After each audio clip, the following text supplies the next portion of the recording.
Hey everybody, it's Ron from Pick Dawgz, and this is Ron's Rundown. We're going to go over the 15 opening day baseball games for Thursday, March 30th, 2023. We are back and ready to go for the 2023 MLB season. We had a great year last year in baseball. Can't wait to talk baseball with you guys all season long, going over every single game, every single day, with a pick on each game. Now, if you like what you see, make sure to hit that thumbs up button and subscribe to our channel. Leave a comment down below with what your picks are for today's opening day games, as well as your future bets, your MVP winner, your Cy Young winner, Rookie of the Year, some of the other hot takes you have for the baseball season. I can't wait. I'm going to try to respond to as many comments as I can, but it should be a great season together. Of course, if you're looking for my best bets, you can always find those at the premium picks tab at pickdawgz.com. I'll be running my $15 Ron's Rundown best bet in baseball each day, so you can check that out. Alrighty, let's get into it. Here are the games for MLB opening day. We start our 2023 season in the Bronx as the San Francisco Giants take on the New York Yankees. This one's going to be 1:05 Eastern. We see Logan Webb and Garrett Cole as the projected starters. I got to say, I'm a little bit surprised to see the Yankees as below minus 200 money line favorites in this game, at least currently. Wouldn't be surprised to see this line continue to rise, as I think the Yankees have big advantages really all over, anywhere you look in this game. As starting pitching, I think Garrett Cole, one of the better starters in the American League. And I think Logan Webb, somebody that I'm a little bit worried about going into this season, because we saw last year at the end of the regular season starting to give up some high exit velos. And then in spring training this year, we know Logan Webb's not really a strikeout guy. He had below 9 strikeouts per 9 in spring training. He also gave up 3 home runs, 1.5 home runs per 9.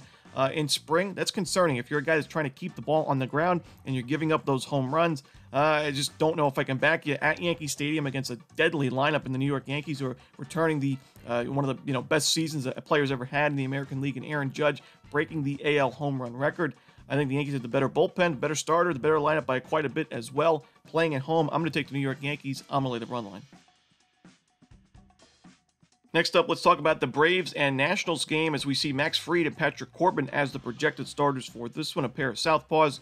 Now, I do think that Patrick Corbin will have a little bit of a bounce-back year this year. It's not really saying much when you look at the numbers he had in 2022. He was 6-19 record-wise, a 6.31 ERA, and a 1.7 WHIP. Now, there are some promising signs from him in spring training, number-wise, and I do think he'll be better, as a starting pitcher this year, but you're playing against an Atlanta Braves lineup that crushed lefties. They were one of the top teams in team OPS against lefties last season. They have Max Fried on the mound, who was one of the sharpest starting pitchers out of all the pitchers in spring training this year. He pitched 14 1/3 innings with 19 strikeouts, no earned runs, only 1 home run, so it was an unearned run, 4 walks. He was really sharp in spring training. You have a Nationals lineup that's not great on paper. The bullpen's a little bit better, but I do think Atlanta is the way for me in this one. If I had to take a team, the price isn't the best, because we see Atlanta at minus 250 now at some books on the money line. The run line, not really much better of a price either. But if I had to take a side, I would take the Atlanta Braves and lay the 1.5. Next up, it's the Boston Red Sox and the Baltimore Orioles. Kyle Gibson and Corey Kluber are your projected starters. Now, for most of the games on Thursday, we see some pretty low totals out there. It makes sense, there's still spring weather, still pretty chilly in most spots in the country, and a lot of these teams are using their best pitchers, their aces, on the mound for opening day. But we see a 9 total here in this Red Sox-Orioles game, and I think this one goes over the total. The weather's a little bit chilly at Fenway Park, that's for sure, but the wind is blowing out, and you got 2 starting pitchers that I don't really trust, and 2 bullpens I don't really trust either. These 2 teams played in a lot of high-scoring games in the regular season last year, and, Kyle Gibson's a guy that's had back-to-back seasons now with a 5 ERA. He had 5.09 ERA in 2021, 5.05 last season. In spring training, his ERA was around 3.8, but his strikeout numbers were still not really great. 18 2/3 innings, 15 strikeouts. He's a guy that's had some issues with the long ball in his career. In spring training, he also had issues there. So I do think the Red Sox, a strong lineup, will get to Gibson and the Orioles bullpen here. And the Red Sox last year, the lineup really wasn't the issue. It was the pitching staff.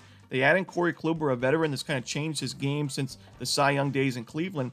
But I do think that the Orioles will find a few runs on Kluber. They were strong against right-handed pitchers themselves, and the Red Sox bullpen was not trustworthy at all last season. I know they made some acquisitions to try to bolster that bullpen. I don't think it's enough. I think in this game we're going to see a high-scoring one, so give me the over in the Orioles-Red Sox. Next up, it's an NL Central rivalry between the Milwaukee Brewers and the Chicago Cubs. We're going to see Marcus Stroman and Corbin Burnes on the mound for this game. And, I do think that the Chicago Cubs could be one of those teams we find a lot of value on this season, especially early on in the year, if they are priced at, numbers like this where they're underdogs at home here with Marcus Stroman, who pitched pretty well in the spring training, 10 innings this season, 10 innings in spring training, 10 strikeouts, only 1 earned run allowed. While Corbin Burnes had a shaky spring training, 19 innings of work, only 16 strikeouts is pretty concerning. When you look at, Corbin Burnes is a guy that relies on strikeouts. He's one of the best strikeout pitchers in the league.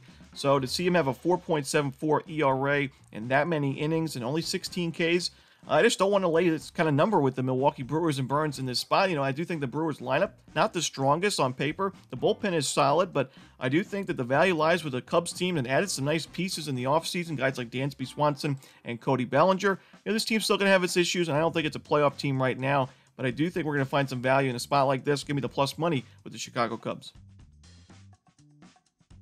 Next up, the Detroit Tigers and the Tampa Bay Rays. This one's going to be between Eduardo Rodriguez and Shane McClanahan as the projected starters. Now, we're going to see 2 lefties on the mound for this game. And, for the Detroit Tigers, this was one of the worst offenses in baseball last year. And overall, the team had a disappointing season. It was a team that thought it was going to be able to make a run for, a winning record or maybe even a playoff spot. They had some young players that the Tigers hoped were going to develop nicely last year. That didn't happen. But I will say, one of the more positive notes for the franchise was the fact that the Tigers bullpen played pretty well. And not many people expected that, including myself. But the Tigers bullpen was one of the better bullpens in the American League. And I do think Detroit's going to rely on that bullpen yet again this season. You have a guy like Eduardo Rodriguez who was injured, at different times last year. Didn't play as many innings. He didn't pitch as many innings as the Tigers would have hoped he would. 91 innings of work, a 4.05 ERA. But he looked good in spring training. I think the Tigers have a good pitching staff going into 2023. I think on the other side, you got Shane McClanahan, one of the best starting pitchers in the American League last year. He was a guy that was looking pretty good for a Cy Young until the second half of the year. Kind of tailed off a little bit, but still ended the season a 2.54 ERA, 194 strikeouts, a .93 whip, was third in baseball as well. And you're facing a Detroit lineup, like I said, one of the worst lineups in baseball last season. I think we're going to see a low-scoring game here between 2 offenses I don't really trust and 2 strong pitching staffs. So give me the under in the Rays-Tigers. Next up, we see Aaron Nola and the Philadelphia Phillies taking on Jacob deGrom and the Texas Rangers. deGrom making his team debut here with the Rangers, and he pitched really well in spring training for Texas. He only pitched 6 2/3 innings, but he had 10 strikeouts with no earned runs allowed. On the other side, the same cannot be said for Aaron Nola, who had a lot more work, 13 1/3 innings, but he only had 12 strikeouts with a 6.75 ERA, gave up 6 walks as well, so over 4 walks per 9. Not what you want to see if you're the Phillies and you're looking at your starting pitching ace going into the year. And, this is a Rangers lineup that I do think will have a pretty solid year. I think it's a little bit better designed towards lefties. I think they'll hit lefties a little bit better than righties as they did last season. But still, at home here, I think the Rangers, behind Jacob deGrom, can at least get on the board early, facing a struggling starting pitcher in Aaron Nola. So I'm going to take the Texas Rangers in the first 5 innings and lay a half a run with the home favorites. Next up, it's the Minnesota Twins and the Kansas City Royals. We're going to see Pablo Lopez and Zach Greinke on the mound for this one. Now, a lot of these games, we're talking about spring training numbers for starting pitchers and relievers.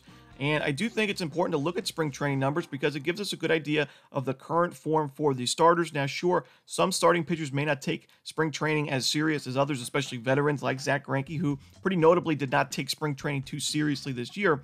But I do think this season, 2023, even more important to look at spring training because this is the first taste of these starters and relievers get to the new pitch rules and the new MLB rules for the pitch clock this season, where you only have 15 seconds when there's nobody on base and 20 seconds when there is a runner on base to begin your motion for your next pitch.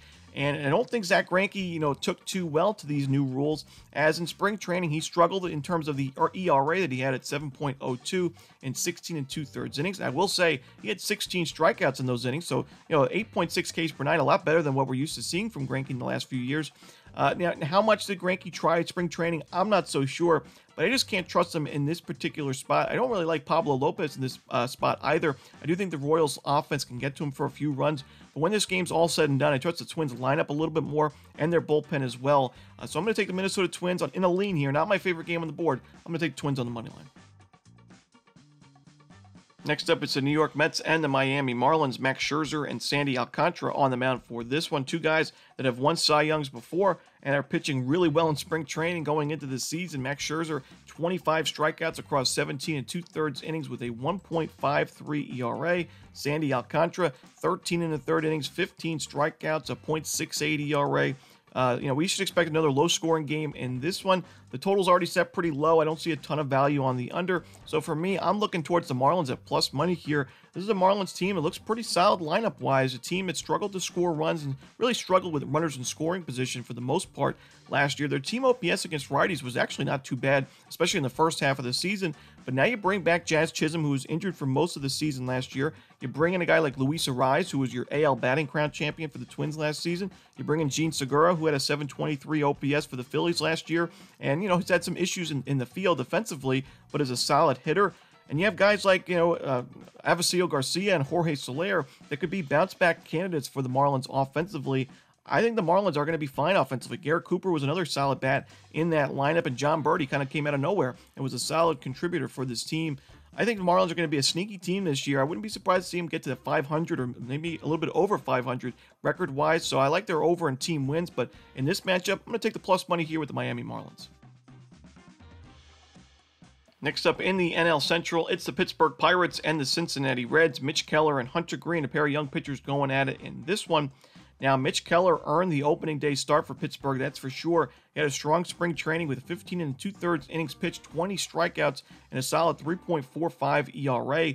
Coming off his best season in the major leagues by far last year, where he had over 150 innings pitched, a 3.91 ERA. Solid stuff from Mitch Keller, who had really struggled in the first few years in the big leagues. He was basically up and down from the minor leagues as he was struggling at the major league level. Hunter Green, on the other hand, this was a guy that struggled in terms of the earned runs and home runs that he allowed with the Cincinnati Reds last year. We knew he had great strikeout stuff, and he had 11.7 strikeouts per nine last year, so that was certainly going to be the case, but he sharpened up quite a bit at the end of the regular season, a 4.44 ERA to end the year. It was above 5 for quite a bit, for a majority of the season, so Hunter Green going into this season, probably some big expectations. He pitched 17 and a third in spring training. Only 14 strikeouts is a little bit concerning, but a low ERA at 3.12.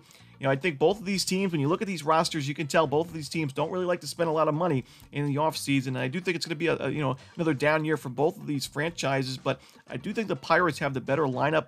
Bullpen-wise, I also lean towards Pittsburgh, not really a ton, but I think the plus money value we're getting here with the Pirates is enough for me. So give me the Buccos at plus 120. Next up, it's the Toronto Blue Jays taking on the St. Louis Cardinals. We're going to see Miles Mikolas and Alek Manoah on the mound for this one. Should be a great series for opening weekend. And we saw the Cardinals open up as a small moneyline favorite at home at the opening number, and now we've seen the line move through 0, and the Blue Jays are small favorites on the road. And I actually agree with the betting move here. I think the Blue Jays are the better side in this particular matchup. I do think Alek Manoah a little bit more trustworthy on the mound than Miles Mikolas, who had inconsistent numbers in the second half of the regular season. He was sharp in spring training. He pitched in the World Baseball Classic as well. But I do think the Blue Jays have the better lineup overall against right-handed pitchers. Against lefties, the Cardinals were one of the best lineups in baseball. And I do think this is going to be, like I said, an entertaining series, a pretty close series as well. But I like the fact that Manoah had a lot of work in spring training, 20 and a third innings of work with 21 strikeouts and a 3.10 ERA, not giving up a single home run. Really important stuff there. Cardinals are not an easy team to strike out. They had one of the lower strikeout rates as a team last year, but right next to them was the Toronto Blue Jays as well against righties. So I do think this should be a close game, but I'm going to lean towards the Blue Jays here on the money line. Next up, it's the San Diego Padres hosting the Colorado Rockies. Blake Snell and German Marquez are your starters for this one. Now, there is a lot of excitement for the San Diego Padres going into the 2023 season. A lot of people, including myself, think that the Padres have a good shot at winning the NL West this season. Dodgers losing some key players in the offseason. Padres adding a few key guys as well, guys like Xander Bogaerts. And I do think San Diego overall going to be a very tough out in the National League playoffs this year. But I don't really love this matchup, especially at the price that we're seeing San Diego at in this game. Blake Snell's a guy that last year and the year before, in the second halves of the year, we found a lot of value betting on, but he really struggled in the first halves of those seasons with his new team in San Diego. We saw at the beginning of last year where he was injured. He was on the IL for a little bit. He started the year late and struggled in his first few starts, but then sharpened up and ended the year with a 3.38 ERA. but now we're starting to see him at the beginning of this season in spring training. 16 innings of work. He had 17 strikeouts. We know he's going to miss a lot of bats, but he also had 6 walks allowed, 3 home runs allowed, 13 base hits, and a 5.63 ERA. I just don't like taking Blake Snell, especially at these numbers, in early parts of the season against a Rockies team that if they had played a Coors Field series first and then went to San Diego, probably wouldn't want to back them. But this is the first games of the season, so Colorado should not really be hindered by that. You got Germán Marquez, who had a really good spring training. You look at his numbers. He had 17 innings of work with a .53 ERA. Give me the Rockies here plus the 1.5 runs. Next up, it's the Chicago White Sox taking on the Houston Astros. Dylan Cease and Framber Valdez are your starters. I gotta say, this is one of my least favorite games, if not my least favorite game on the board for Thursday's opening day card in baseball, as you got 2 strong starting pitchers. I lean towards the under. Framber Valdez had a really good spring training. Dylan Cease was second in Cy Young voting in the American League last year, only to Justin Verlander, and Cease had 11.1 strikeouts per 9, 2.2 ERA. But the one thing holding me back from the under in terms of loving it is the fact that Cease really struggled in spring training. 16 innings of work with a 7.31 ERA. You have to wonder, he had 12 walks in spring training. Was the pitch clock, a reason for that? Did Cease struggle with the adjusting to the pitch clock? I'm not so sure, but for me, I'll lean towards the under at best, but not touching this game at all. Next up, it's the Los Angeles Angels taking on the Oakland A's. We're going to see Shohei Ohtani and Kyle Muller on the mound for this one. Now, for me, it's Angels or pass on the run line here, as the Oakland A's are a small market team. We usually find a lot of value betting on them, especially when they're in their down years and they're getting really good plus money prices. But on paper, this is one of the worst lineups I've seen in recent MLB history. You lose your best player in Sean Murphy. You don't really do much to replace him. And offensively, this team does not look very good at all. In the pitching side, I do think the starting rotation takes a little bit of a step up in the right direction. I think the bullpen's solid, but Shohei Ohtani on the other side of the mound, I don't think he'll go too deep in this game pitching-wise, but this is still a really strong Angels lineup on paper. I think the Angels win this game and take care of business. So I'm going to take the Los Angeles Angels. I'm going to lay the 1.5 runs. Next up, it's the Cleveland Guardians taking on the Seattle Mariners. We're going to see Shane Bieber and Luis Castillo on the mound for this one. We see a low total at 6.5 runs. I think for good reason. I think the total's not even low enough, as we have a pitcher-friendly ballpark at T-Mobile Park. 2 teams that rely on their pitching staffs, 2 teams that play small ball offensively. And Shane Bieber, in spring training, he was excellent in 23 1/3 innings pitched, 25 strikeouts, a 1.54 ERA.